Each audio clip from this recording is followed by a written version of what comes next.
Una criatura espeluznante a la vista, su apariencia sinónimo de locura y de una muerte atroz. Sin embargo, uno de los más claros ejemplos de que no se puede juzgar un libro solo por su portada. En este video hablaremos sobre la hidra de los guaraníes, el Teyu Yawa.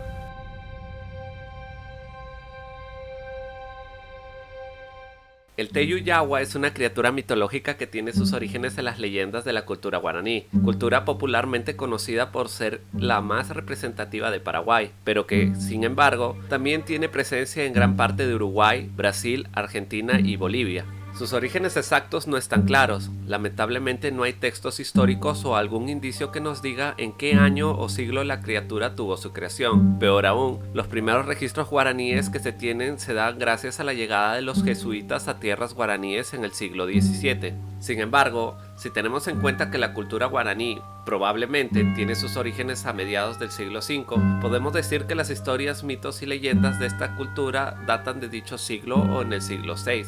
Por lo que a su vez también podríamos decir que el Teyu Yawa podría tener sus orígenes en dichos años, aunque hay que tener en cuenta que todo esto es una mera especulación, pues al tener su origen en relatos orales puede que la criatura tenga un origen aún más antiguo. Lo que sí sabemos de la criatura es su concepción como bestia mitológica. Según los mitos se menciona que el Teyu Yawa es una criatura que nació de la concepción entre un espíritu y una joven mortal. El relato guaraní nos cuenta que Tao, conocido como el espíritu del mal, llegó a enamorarse de una joven doncella llamada Kerana. Según el mito, Tao quiso conquistar a la joven tomando forma humana, pero al no lograrlo raptó a Kerana. Este rato trajo consigo la ira del espíritu del bien Arasi, quien luchó para salvar a Kerana, pero lamentablemente no pudo conseguirlo. Tras esto, Arasi maldijo a Tao trayendo consigo que Kerana tuviera 7 hijos deformes del espíritu del mal. El primero de estos hijos deformes es el Teyu Yawa. En cuanto a su físico, la criatura ha tenido variantes en su aspecto de acuerdo a los mitos. En lo que concuerdan todos es que tiene una forma enorme y casi gigantesca, y que de su cuello para abajo tiene un cuerpo similar al de un reptil. En la mayor parte de los mitos, esta apariencia reptiliana es similar a la de una iguana, pero con una espalda de caimán. Sin embargo, en ocasiones se lo ha descrito como un caimán de contextura ancha. En cuanto a su cabeza, esta es la que mayor variación ha tenido, en especial con el transcurso de los años. En un inicio se creía que la criatura tenía cabeza de jaguar o puma. Sin embargo, con el pasar de los años y con la llegada de los españoles a tierras guaraníes, se optó por darle una cabeza similar a la de un perro. Por otro lado, hay historias en las que mencionan que la criatura cuenta con un total de 7 cabezas de perro. El porqué de este cambio drástico en apariencia no es muy conocido, pero hay quienes creen que este cambio se dio con la llegada de los españoles a tierras guaraníes, mencionando que se trató de emular a la hidra de la mitología griega. Esto puede que tenga algo de razón, aunque desde mi punto de vista creo que es más por influencia portuguesa que española. Esto debido a que el resto del cuerpo de la criatura, cuando es mostrada con 7 cabezas, tiene una forma más muscular e imponente, casi similar a los dragones de Komodo de Indonesia. Recordemos que a finales del siglo XV y luego en el siglo XVI, portugueses y holandeses ya tenían contacto con Indonesia, país de origen de los dragones de Komodo, además de que las tribus guaraníes también hacen presencia en territorio brasileño, aunque como dije, esto es una conjetura propia más que un hecho. Su piel es igual a la de un reptil, escamosa y verde, en las partes que pueden ser vistas a simple vista. Sin embargo, su barriga suele tener un color rojizo y no blanquecino como los demás reptiles. No hay razones específicas del por qué se da este cambio de color en la barriga, pero puede que simplemente se le haya dado este color para diferenciarlos de los reptiles comunes. En cuanto a sus conductas, estas varían, pues para las tribus guaraníes la bestia tiene actitudes bastante dóciles, pero tras la llegada de los europeos la criatura pasó de ser dócil a ser un ente aterrador. Puede que tengamos otro caso de demonización de criaturas míticas por parte de la religión católica tras su llegada a ciertas áreas para evangelizar, cosa que podría ser muy probable, pues la religión católica tendía a tratar a las criaturas de otras religiones como demonios para sus propios fines, algo similar a lo que pasó con las Baba Yagas y los Domo Boys de las tribus eslavas de Europa del Este. Para muchas tribus guaraníes, el Teyu Yawa era una criatura dócil a pesar de su aspecto feroz. Esto debido a que el dios Tupa le privó de sus instintos feroces tras haber devorado a algunas personas en su primer contacto con la humanidad. Tras ser privado de su ferocidad, el Teyu Yawa pasó únicamente a alimentarse de frutas, y a pesar de ser bastante fuerte, la bestia no usa su fuerza para herir a nadie. Los cuentos mencionan que debido a su gran tamaño, el Teiyu Yawa no tenía una buena movilidad, por lo que necesitaba ayuda de su hermano menor Yasi Yatare para beber agua del lago Ipoa y del arroyo Abai. La criatura normalmente vivía en el cerro Yaguarón, que curiosamente tiene su nombre por los vocablos Yaguarrobi, que significa perro jaguar o perro tigre. Al tener una actitud dócil y por su acercamiento a las frutas y las cavernas, se le dio un estatus de divinidad protectora de frutas y cuevas. Por otro lado, tras la llegada de los europeos a las tribus guaraníes, las historias del Teiyu Yawa como un ser antropofágico, feroz y demente comenzaron a esparcirse en gran medida. Según estos mitos, donde el Teiyu Yawa es maligno, este tiene por costumbre rugir fuertemente emulando truenos, cuando está en los bosques cazando animales o humanos. Estos mitos nos cuentan que al capturar una presa, la bestia la lleva a las cavernas para poder devorarlo. Otra acción que realiza la criatura en su faceta malvada es esconderse en los ríos, lagunas y lagos para cazar humanos que se acerquen al agua, una actitud similar a la forma de cazar de los caimanes y cocodrilos. También se mencionan algunas historias donde el Teiyu Yawa destruye las barracas aledañas a los bosques para devorar a las personas que las habitan.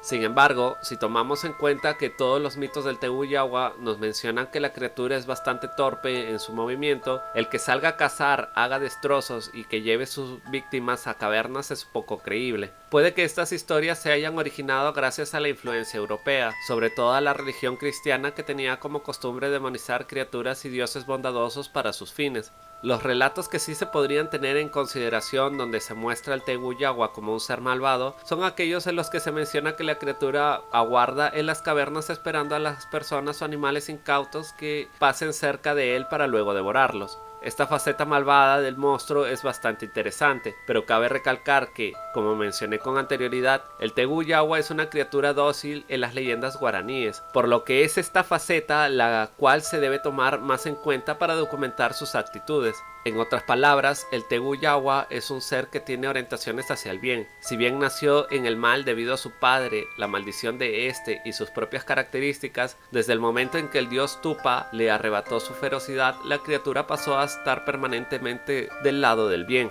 Es por ello que se le considera una deidad que vela por la abundancia de las frutas y la miel. Algunas historias también lo catalogan como una entidad que vela por el bienestar de los recursos naturales del subsuelo. Esto último se debe a que hay leyendas en las que se menciona que el Teiyu Yawa tiene un brillo similar al oro y los diamantes. Esto debido a que tiene por costumbre frotarse en el oro y piedras preciosas que se encuentran en Itape, ciudad paraguaya ubicada en el departamento de Guaira. Cabe destacar que las conductas amigables y protectoras del Teiyu Yawa hacia la gente varían de acuerdo al lugar en las que son contadas. Por ejemplo, en Santo Tomé, Uruguay, hay un cuento que nos narra cómo la criatura fue cuidada por un sacristán de la iglesia de Santo Tomé. Según el relato, el sacristán se encontró a la criatura con un tamaño bastante pequeño cuando estaba cuidando los elementos de la iglesia de Santo Tomé. Al ver que era dócil y se alimentaba de fruta, el sacristán cuidó a la criatura como una mascota y la llevó a su casa para esconderla, pues su aspecto podría asustar a alguien. Según el relato, cuando la criatura comenzó a crecer,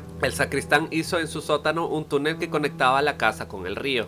Cuando la criatura creció demasiado, los rumores se esparcieron y el sacristán fue encarcelado por órdenes del sacerdote, que lo acusaba de criar demonios. Sin embargo, el animal en su forma adulta, ya como Teiyu Yawa, fue a la iglesia y la destruyó, liberando al sacristán y llevándoselo a un lugar del que nadie sabe. Si bien este relato habla de la criatura como un demonio, también nos dicen que esta misma no mató e hirió a nadie, a pesar de que destruyó la iglesia, solamente salvó al sacristán de ser ejecutado.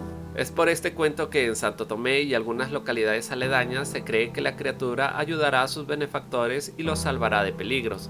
Por otro lado, algo curioso de la criatura es que esta misma puede que haya existido en la antigüedad. En 2016, la Universidad de Birmingham del Reino Unido hizo pública una investigación que fue llevada a cabo en Brasil.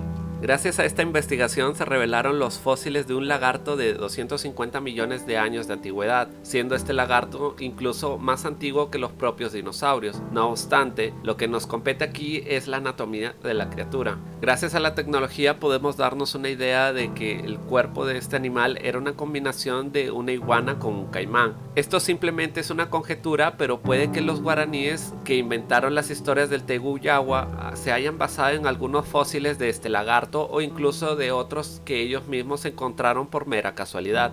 algo similar a lo que pasó con el mito de los dragones y los dinosaurios, pues hay muchas teorías en las que se menciona que la creación de los mitos de los dragones y bestias similares se originaron gracias al descubrimiento de fósiles. Curiosamente, la Universidad de Birmingham nombró al lagarto descubierto como Tegu Yawa Paradoxa, esto claramente en honor al ser mítico guaraní. Por último, a pesar de ser una de las criaturas más representativas de la cultura guaraní, el Tegu Yawa no tiene apariciones en la cultura popular. Sin embargo, esto pasa con la mayor parte de bestias y criaturas sudamericanas, pues el desarrollo de películas, cortos, animaciones o videojuegos por esta parte del mundo es bastante limitado, en especial cuando se trata de mostrar contextos mitológicos. Sin embargo, como la mayor parte de países sudamericanos, la criatura hace aparición en cuentos y leyendas que se encuentran en libros antiguos y que suelen tener reediciones cada cierto tiempo. Entre ellos tenemos a los poemas de Rafael Obligado y cuentos y leyendas populares de la Argentina de Berta Elena Vidal de Batini.